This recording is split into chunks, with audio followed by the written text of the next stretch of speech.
Hello friends, स्वागत है आपका एक बार फिर से आपके अपने लीगल चैनल में। दोस्तों, आज के इस वीडियो में ऑनरेबल सुप्रीम कोर्ट का एक बिल्कुल रिसेंट जजमेंट कुछ ही दिन पहले का आपके सामने रखने वाला हूं, जिसमें एक ऐसा रिलीफ पति पत्नी के केस में यानी मैट्रिमोनियल विवाद में आया है, जिसके बारे में बहुत सारे लोग मेरे से भी क्वेरी करते हैं और आप लोग कमेंट्स में भी पूछते हैं। और लेटेस्ट जजमेंट होने के नाते आपको ये जानना बहुत ही जरूरी है।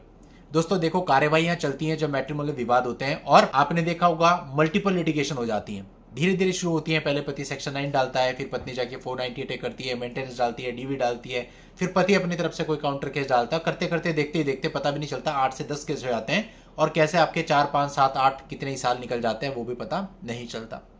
तो ऐसी परिस्थितियों में हमें कई बार समझदारी से काम लेना पड़ता है, और समझदारी से काम लें तो ये सारी चीजें खत्म भी हो सकती हैं। अब दोस्तों, आज का जो वीडियो है ये इसी प्रकार की कुछ परिस्थितियों पे वो करंट क्वेरीज जो आजकल आ रही हैं उस पर है।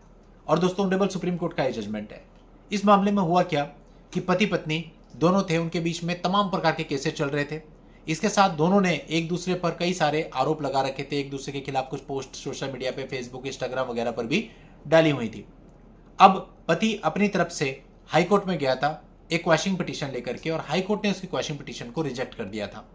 अब इसको चैलेंज किया था उसने ऑनरेबल सुप्रीम कोर्ट में, यानी इस प्रकार से मामला ऑनरेबल सुप्रीम कोर्ट में पहुंचा था।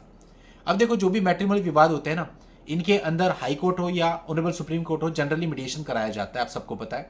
और सुप्रीम कोर्ट का जो मीडिएशन होता है वहां पे कई बार चीजें लोगों की सॉर्ट आउट भी हो जाती है, कई बार लोग आउट ऑफ द कोर्ट भी अपनी समझदारी से निर्णय ले लेते हैं। इस मामले में जब मामला इस प्रकार से रेफर हुआ तो दोनों पत्नी और पति ने आपस में कुछ चीजें डिसाइड करी, और 18 दिसंबर 2025 को दोनों पार्टीज ऑनरेबल सुप्रीम कोर्ट में प्रेजेंट हुई, और दोनों ने कहा कि वो अपने अपने रास्ते पर आगे बढ़ना चाहते हैं। और दोनों ने सेटल कर लिया है कि पति जो है वो पत्नी को 30 लाख रुपए देगा और सारी प्रक्रियाएं खत्म हो जाएंगी। और दोनों ने एक joint application under article 142 of the constitution of India for dissolution of the marriage honourable supreme court में फाइल कर दी। अब ऑनरेबल सुप्रीम कोर्ट ने पूरे मामले को देखा और कहा कि भैया, बहुत लंबे समय से मल्टीपल लिटिगेशन चल रही है, यहाँ पर मैरिज का इरिट्रीवेबल ब्रेकडाउन हो चुका है, और इस मैरिज को आगे चला करके कोई फायदा नहीं है, इसको खत्म कर दिया जाना चाहिए। तो जो अमाउंट उनकी तय हुई थी उसी के आधार पे 30 लाख रुपए जो था, 15-15 लाख रुपए के 2 डिमांड ड्राफ्ट लेकर के ऑनरेबल सुप्रीम कोर्ट ने under article 142 of the constitution of India इस मैरिज को डिसॉल्व कर दिया। और साथ ही यहां पर दोनों पक्षकारों से अंडरटेकिंग भी ले ली। उन्होंने एक दूसरे के खिलाफ जो भी आरोप सोशल मीडिया प्लेटफॉर्म्स पर लगाए हुए हैं, या फिर कोई फोटो वीडियो एक दूसरे की या फिर एक दूसरे की फैमिली की अपलोड की हुई है, उन सबको वो रिमूव करेंगे। साथ ही ये भी अंडरटेकिंग ली कि फ्यूचर में किसी भी सोशल मीडिया प्लेटफॉर्म पे एक दूसरे की फोटो वीडियो, एक दूसरे के फैमिली मेंबर्स की फोटो वीडियो वो लोग अपलोड नहीं करेंगे। साथ ही ऑनरेबल सुप्रीम कोर्ट ने यह भी कहा कि जितने भी मल्टीपल केसेस चल रहे हैं, चाहे वो सिविल हो चाहे वो क्रिमिनल हो, सारे केसेस दोनों पक्षकारों के बीच में इसके बाद खत्म कर दिए जाएंगे, यानी क्वैश कर दिए जाएंगे, सब कुछ खत्म हो जाएगा। यानी आप ये कह सकते हो सारे केसेज खत्म, प्लस तुरंत डाइवोर्स और 30 लाख एक तरह से एलिमनी।